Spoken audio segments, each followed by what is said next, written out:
churrasco também. Essa rádio é nota 100.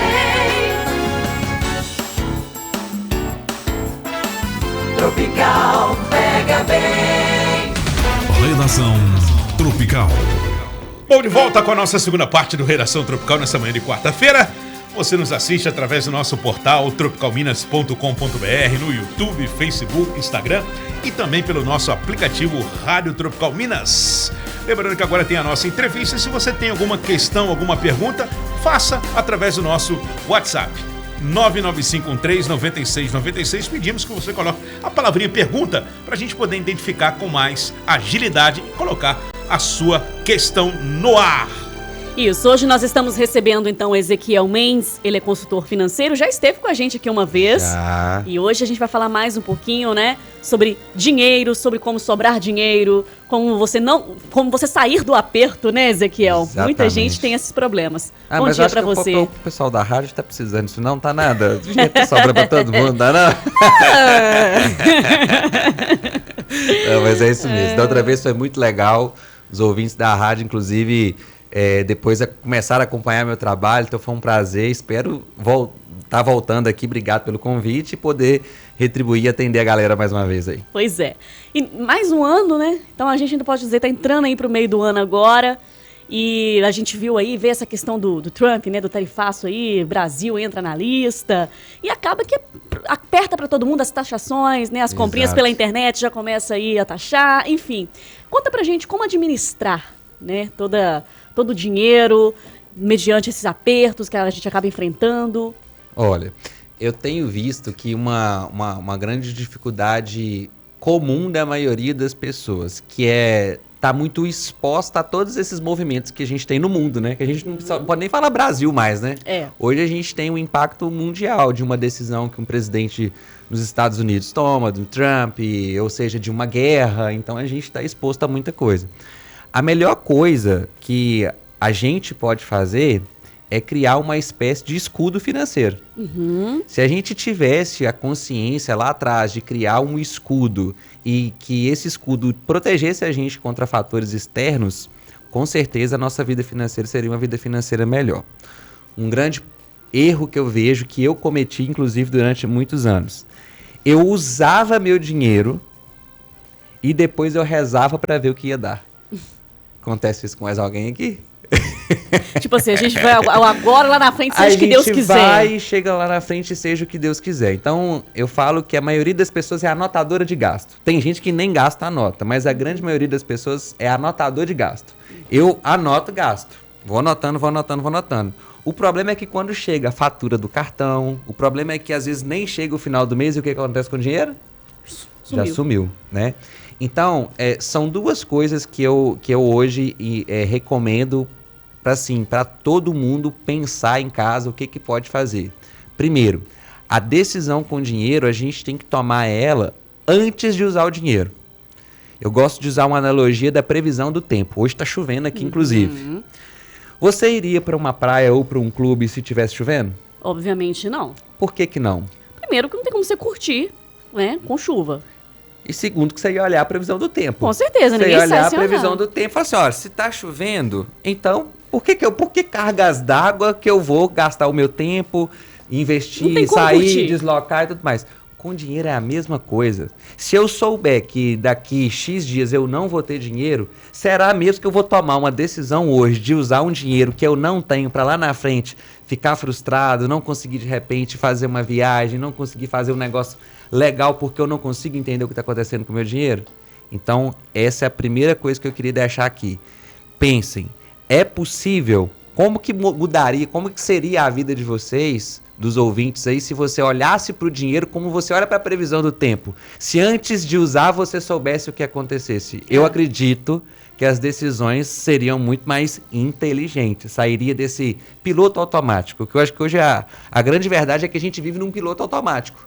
A gente trabalha muito, se esforça muito, às vezes ganha mais, e a vida financeira parece que continua do mesmo jeito. É por aí. Não é? E a gente, quanto mais a gente quer ganhar, mais a gente vai gastar. Parece que é automático da pessoa. A pessoa que é muito de gastar o dinheiro, ela vai sempre... Eu posso ganhar 10 mil porque vai ter um apertozinho lá na frente, porque esse dinheiro, enquanto eu tiver ele na minha frente, eu vou usar ele pra gastar com alguma coisa, até sem necessidade. Enquanto eu usar o dinheiro no piloto automático, sem olhar para ele, como se ele fosse a analogia da previsão do tempo aqui, se eu não souber, eu vou continuar colhendo frustrações. Vou ficar focando, não, eu preciso ganhar mais.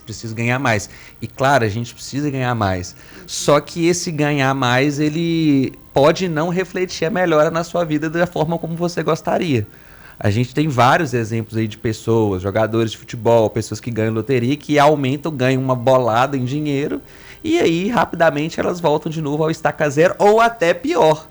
Então, independente da quantidade que você ganha de dinheiro, ou pode ser que você tenha aumentado a sua remuneração nos últimos anos, se você não olhar para o seu dinheiro com respeito, diga-se de passagem, ele vai continuar sumindo e a gente vai passando por essa vida colhendo um monte de frustrações, porque o dinheiro, ele proporciona pra gente coisas legais, ele proporciona acesso, ele proporciona experiência, ele proporciona um tanto de coisa, só que a gente negligencia muito. Mas o Ezequiel, também você tocou num ponto e uma palavra interessante, que é a frustração.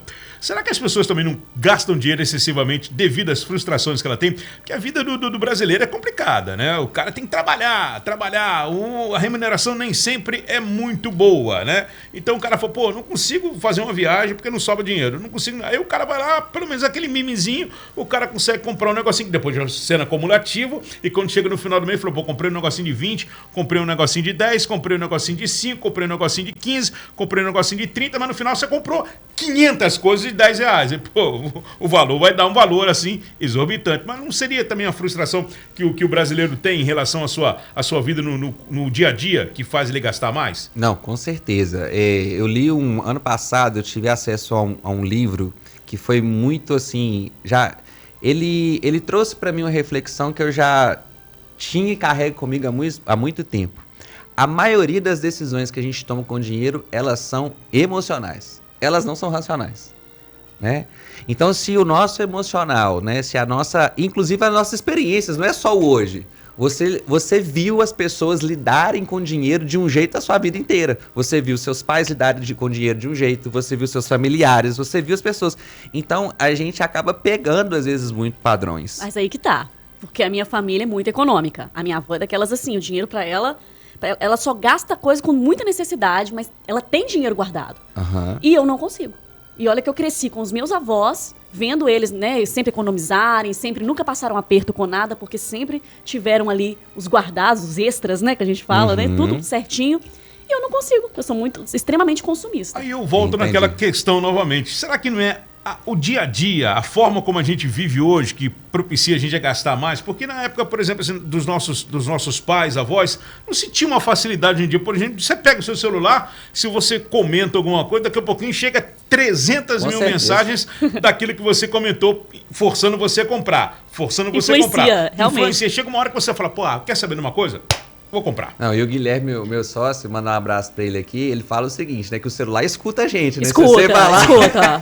Sim. Se você falar perto dele, depois aparece tanto de anúncio e aquilo ali é real a questão um monte de enxurrada. Do emocional que você falou, porque às vezes se eu estiver, por exemplo, em casa, tranquilamente, eu quero passar o meu tempo pesquisando coisas pra eu comprar. Vamos supor, eu tenho um evento pra ir em julho, e aí eu já vou querer comprar o que eu vou usar naquele evento, aproveitar aquele tempo para pesquisar o que eu vou comprar para usar ainda daqui 3 meses. Sabe? É como se a energia da gente ficasse em prol daquilo. Entendi. Mas, qual é a fórmula, Ezequiel, para evitar isso? Um ponto interessante. Então, se a gente já sabe que é uma coisa que vocês podem levar para vocês. As decisões que a gente toma, elas são emocionais. Se você está gastando mais, é por conta de alguma coisa emocional. Beleza? Então, o que eu tenho que tentar fazer? Tirar um pouco a carga emocional e tentar trazer um pouco mais racional. Eu estava fazendo um atendimento com uma aluna minha outro dia, que ela falou comigo que gostaria de fazer uma viagem e que não estava conseguindo fazer uma viagem. Não conseguia viajar, tinha muitos anos e tudo mais, então vamos lá.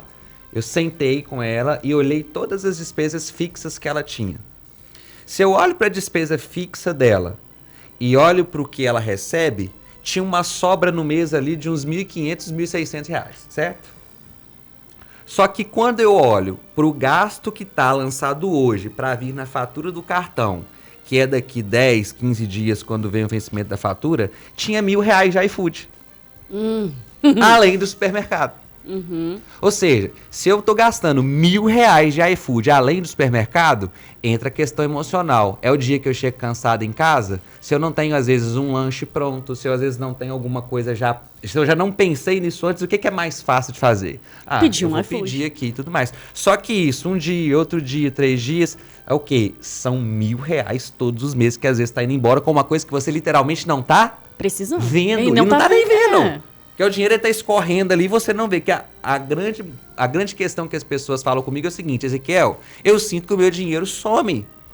Mas não é que ele está sumindo, é que a gente está tomando decisões muito emocionais. Então o que eu orientei ela? Falei assim, olha, agora você já sabe disso. Sabendo disso, o que você pode fazer para tirar um pouco essa carga do iFood e, por exemplo, separar um dinheiro para sua viagem?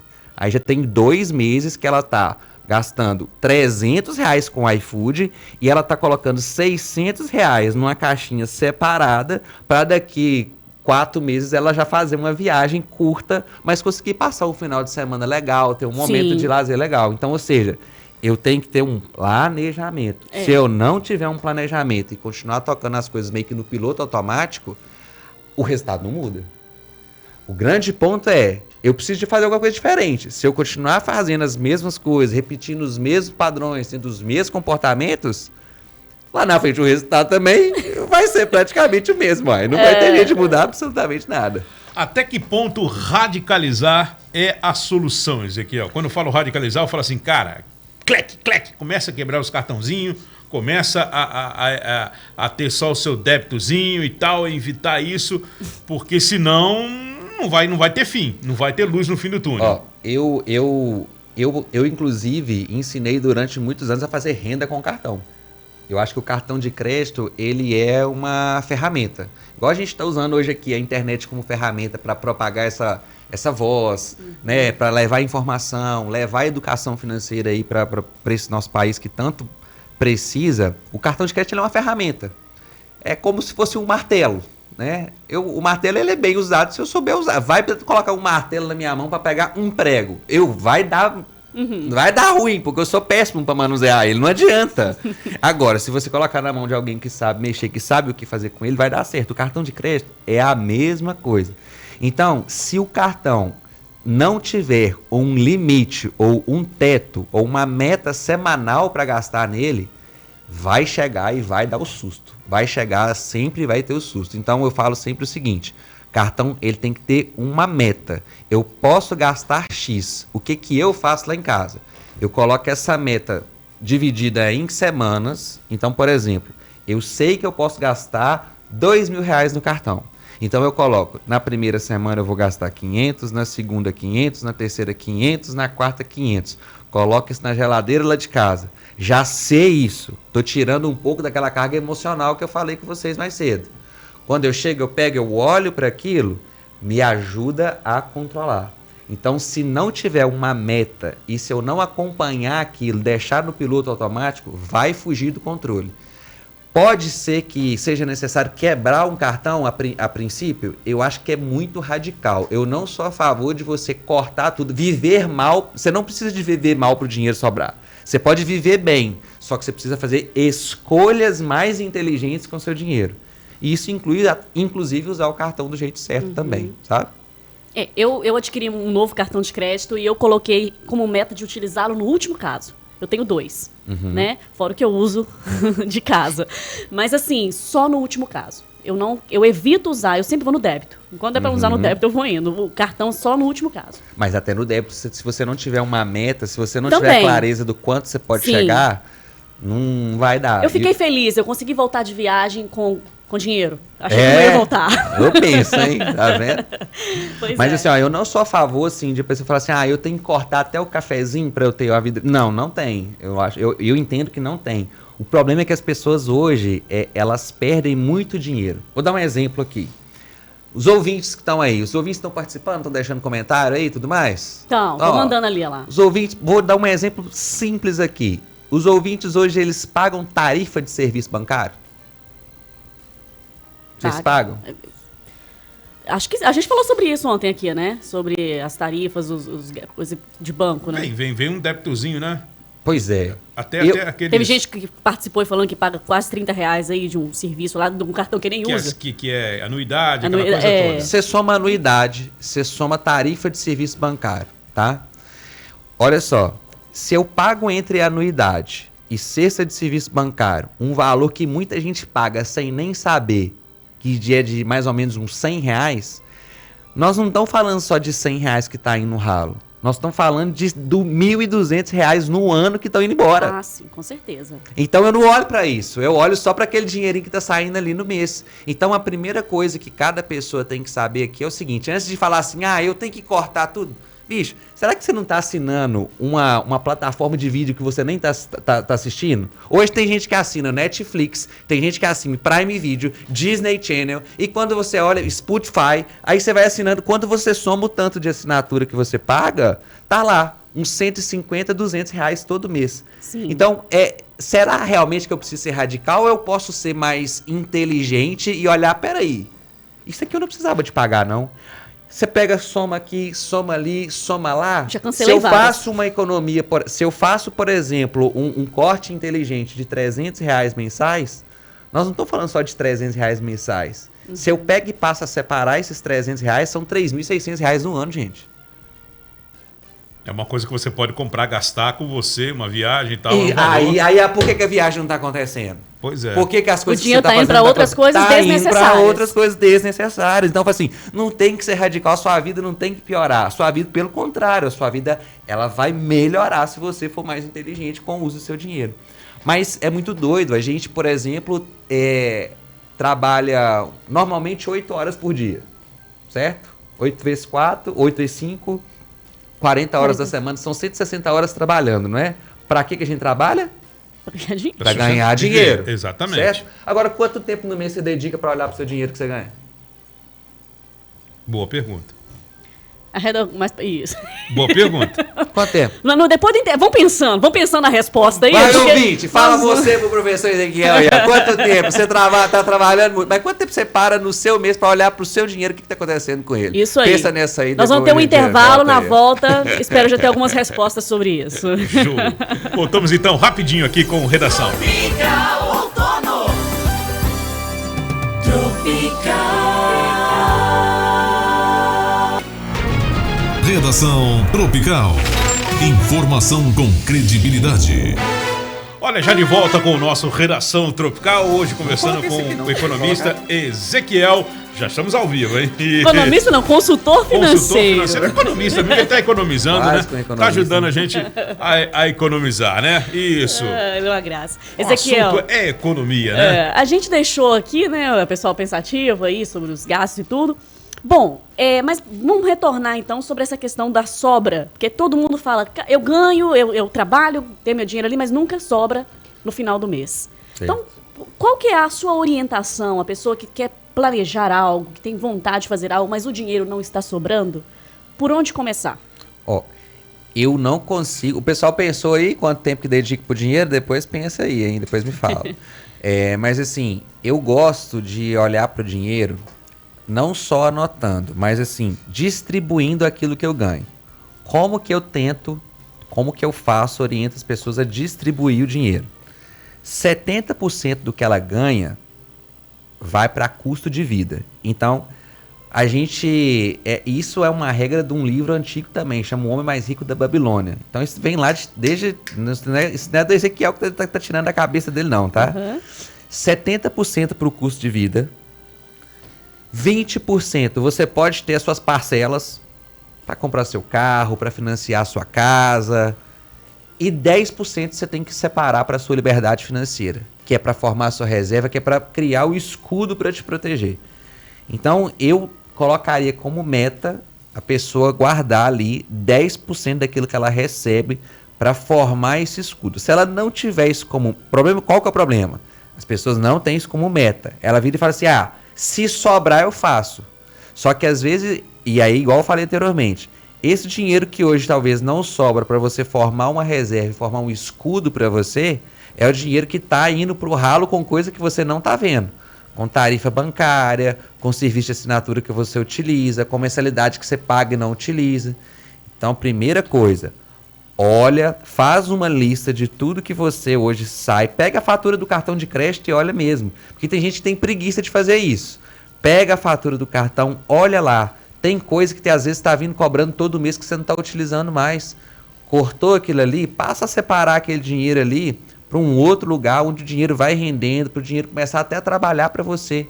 É muito bom você conseguir ver também quando você separa o dinheiro e faz uma aplicação da mais simples possível, que o dinheiro ele pode crescer por você sem que você fique correndo atrás dele o tempo todo. Então, a gente pode colocar o dinheiro também para trabalhar para a gente também. Muitas vezes as pessoas podem usar essa questão do gasto como válvula de escape. Sim. Né? A gente está falando do emocional aí, às vezes aquela coisa de gastar com coisas que não tem necessidade. Ah, eu achei linda aquela roupa, eu vou comprar. Sim. Né? Ah, enfim, já olha, bate o olho e compra, sem justamente, como você disse lá no início, pensar lá na frente, que a gente falou da previsão, né? Da Sim. pessoa já ter uma previsão, opa, esse dinheiro aqui que eu tô gastando como Sim. válvula de escape vai me fazer falta lá na frente. Sim. Isso aí, então, pode ser evitado dessa forma. Pode ser evitado. E quando a gente usa o dinheiro, abre e fecha aspas, de qualquer jeito, é também porque a gente não tem um plano. Porque se eu tenho um plano, por exemplo, de querer fazer uma viagem, pô, tem muito tempo que eu não viajo, quero viajar com a minha família, ou quero passar um final de semana num lugar bacana e tudo mais. Pô, quanto que eu preciso? Ah, eu preciso de R$2.000. Se você fizer um planejamento para isso, você vai fazer, você vai conseguir chegar lá. O problema é igual lá no Alice no País das Maravilhas, lá. Para quem não sabe onde quer chegar, qualquer caminho serve, né? Isso. Quando ela chega e pergunta. Então, a maioria das pessoas, elas tocam a vida delas assim, não sabem onde querem chegar. Então, um dos motivos de você gastar muito também emocionalmente é que você não tem clareza ali de onde você quer chegar. Então, eu quero comprar uma casa, eu quero comprar um carro, eu quero comprar uma moto, quero morar sozinho, eu quero... Pô, quanto que eu preciso? Então, na hora que você for tomar uma decisão que vai tirar o seu dinheiro desses objetivos que você tem, você pode pensar o seguinte, pô, isso daqui eu quero ou eu preciso? Isso aqui, essa decisão que eu tô tomando aqui agora, é um negócio só que eu quero momentaneamente ou realmente preciso? Porque tem muita coisa que às vezes a gente só quer. E é tão doido que às vezes você compra uma roupa ou compra alguma coisa na hora ali e a sensação de prazer é só na hora. Depois parece, nossa, pra que eu fui gastar meu dinheiro com isso daqui? Quando bate o arrependimento é a pior coisa, bate né? o arrependimento é pior ainda. O Ezequiel, anotar ainda é a melhor solução? Você ter um papelzinho, aquela agendinha, aquela planilhazinha que você faz ali, por exemplo, assim, eu tenho um X no mês, então eu vou gastar isso aqui. Quando você olha assim, eu falei, caramba, chegou no limite e eu tenho ainda que juntar aquele dinheirinho que eu junto, que é a minha meta para fazer o que eu quero fazer, né, num futuro próximo. Então, anotar é a melhor solução ainda. E tem uma outra aí, que acontece o seguinte, por exemplo, o cara tem X valor por mês, né? Aí ele já tem as suas contas principais.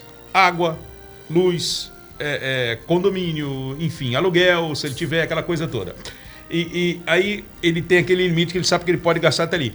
Mas todo mês tem um acréscimo, uma coisinha. Por exemplo, você não pode cravar uma conta de luz, eu pago 80 pau por mês, mas no outro mês você pode ver que ela vem a 120. Né? Aí diminui a margem do cara de sobrevivência, porque ele tem que guardar aquele dinheirinho. Aí ele começa a diminuir aquela previsão dele, aquela meta dele. Fala, pô, hoje passou, eu não vou botar 400 pau não, vou botar 320. Certo. Então, a primeira coisa, anotar gasto por anotar já não resolve mais. Já resolveu. Foi o jeito que a gente aprendeu, não é? A gente tá anotando gasto a vida inteira, não tá? Tá resolvendo? Tá não. Não tá. Então, só anotar o gasto não dá pra gente a previsibilidade que precisa. Então, o que eu preciso ter, digamos que vou começar um planejamento financeiro hoje. É a partir de hoje eu entender o que vai acontecer pra frente. Não adianta anotar o que já passou. Se eu ficar anotando o que já passou, passou. Não vai adiantar, vamos lembrar da previsão do tempo. Não adianta eu chegar lá na praia lá e já tá chovendo, não vai adiantar nada, já passou, já cheguei, já tomei a decisão. Então eu tenho que ter uma previsão e antes de gastar, eu tenho que olhar se aquilo ali é um negócio que eu posso gastar. Entendeu? Então, assim, ó, não adianta anotar depois que passou, porque passou. Todo mundo concorda comigo nisso aqui? Sim. Verdade. Passou. Se eu já gastei, não adianta anotar. Então, eu tenho que ter uma previsão. E antes de gastar, eu olhar para essa previsão. Posso gastar? Aí sim. Esse é um ponto. Então, só anotar não é suficiente. Eu tenho que olhar para frente. Não é como se eu estivesse olhando no retrovisor do carro, não. Eu tenho que olhar para frente. Segundo ponto. Se eu fiz isso e mesmo assim o dinheiro não sobra, aí sim eu tenho que olhar e focar em ganhar mais.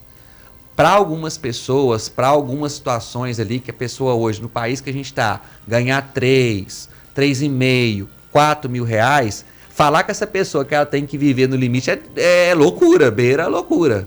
Então assim, você tem que ter esse controle dessa forma que eu estou falando aqui para você ter uma vida digna, para você não ficar endividado, para você conseguir ter momentos de lazer, mas com o tempo, você melhorando as suas habilidades e tudo, você tem que buscar aumentar a renda. Mas se você aumentar a renda com essa consciência, aí vai. O problema é aumentar a renda sem essa consciência. Mas não vai adiantar nada. Que aí vai aumentar a renda e não vai acontecer nada. Porque se eu aumento a renda, aconteceu isso comigo, eu quadrupliquei a minha renda se eu for olhar de 2020, de 2015, que eu era professor universitário, que eu fui trabalhar com internet e minha vida mudou completamente, eu saí de uma pessoa que ganhava ali 5, 6, 7 mil reais para ganhar 20. E eu olhei para o meu dinheiro e falei assim, meu Deus, o dinheiro está sumindo do mesmo jeito. Então, o ganhar mais sem o planejamento financeiro, sem ficar parando, sem ficar só anotando gastos, não vai adiantar. Agora, o ganhar mais comigo tendo uma base, sabendo o que está acontecendo com o meu dinheiro, aí a sua vida ela vai decolar. Tem pessoas que fazem muito parcelamento para fazer compras e às vezes tem gente que já não liga, né? Fala assim, divide aí 18 vezes, eu vou pagar tantinho, né? A parcela que cabe no bolso. Só que tem pessoas que já jogam para cima, para acabar rápido. Aí acaba pagando uma parcela altíssima de alguma coisa, sendo que você tem a probabilidade de pagar aquilo num valor menor. Sim. Aí para acabar rápido, você acaba o quê? Apertando durante um período, porque você tá olhando só naquele momento. Né? Assim, depois lá na frente, entendeu? Mas o erro tá onde? Tá muitas vezes no parcelamento de algo que não era nem para ser adquirido ou comprado. Porque se eu não tenho dinheiro para adquirir, se eu for parcelar, eu tô começando o mês totalmente comprometido. Quando eu pego alguns casos para analisar e eu olho para o custo fixo da pessoa, não é um custo fixo alto. Não que seja alto ou baixo, mas é um custo fixo que cabe dentro do orçamento. Só que eu olho a quantidade de parcela que a pessoa tem, às vezes, no cartão de crédito ou de coisas que ela paga parcelado, isso já faz com que ela comece o mês ali praticamente apertado. Então, um negócio que eu recomendo muito aqui para todo mundo é evitar parcelamento. Então, pense antes, na hora de tomar a decisão de parcelar alguma coisa. Se eu tenho dinheiro, eu pago à vista, pego algum desconto e tudo mais. Mas se eu não tiver o dinheiro, talvez aquele bem, aquele plano, aquela decisão ali, talvez não seja o melhor momento de tomar ela. Entendeu? Então evita parcelamento. É porque isso acaba também trazendo outros endividamentos para a pessoa, né? Sim, aí depois vem dívida de cartão, aí vem juro, conta do banco, aí ferra tudo. Aí vira uma bola de neve do mal, né? E aí depois para sair dessa bola de neve do mal, aí tem que ser radical. Aí vai chegar um ponto também que você tem que ser um pouco mais radical e às vezes cortar cartões e tudo mais. Mas isso é um nível de endividamento onde a pessoa está ali, começando o mês ganhando 5 mil e já devendo ali 10 mil por mês. Aí não dá. Aí tem que atacar, tem que cortar o mal pela raiz. Muito bem. Infelizmente, nosso tempo acabou. O assunto é muito pertinente, né? Um assunto que a gente levaria aqui o dia inteiro falando, porque sempre tem alguma coisa que chama atenção e a gente sempre tem aí um buraquinho para tentar tampar, né, Ezequiel? Isso aí. Ezequiel, obrigada mais uma vez, viu? Eu agradeço, gente. Sigam lá, né? Deixa ele falar o Instagram dele, fala aí, Ezequiel. Pode me acompanhar lá no @Prof. Ezequiel. Diariamente eu faço, dou dicas, ensino, faço análises financeiras. Se você quiser mandar a sua situação para mim e quiser ter um panorama, pode mandar para mim lá no Instagram. Bacana. Me segue, me acompanha, não cobra nada, tá lá. Se você entrar no meu perfil, vai ver um tanto de análise lá, um tanto de comentário. Então já tem pessoas do Brasil inteiro que acompanham o nosso trabalho aqui, já tem um reconhecimento bem legal. Agradeço a rádio mais uma vez pelo espaço E podem me seguir lá no @prof.Ezequiel. Espero que vocês tenham gostado também. Muito bom. Maravilha. Queria agradecer muito a nossa audiência também pelo nosso Instagram, muita gente acompanhando. Nosso muito obrigado pelo carinho. E as nossas plataformas aí do YouTube, Facebook, Instagram também. Redação vai ficando por aqui, mas volta amanhã às 9 da manhã. Lembrando que essa entrevista vai estar na íntegra lá no nosso portal, né, Mayra? Isso aí, tropicalminas.com.br. Isso, e acesse também e siga o nosso canal do WhatsApp Rádio Tropical Minas e fique sempre bem informado sobre as notícias da região de Minas, do Brasil e do mundo. Para seguir, basta acessar o link que está nos destaques do nosso Instagram. Isso, lá no Rádio Tropical Minas tem um destaque, canal do Zap. Veja lá, clica lá, acessa e siga. Maravilha. Tá chegando o Bom Dia Tropical.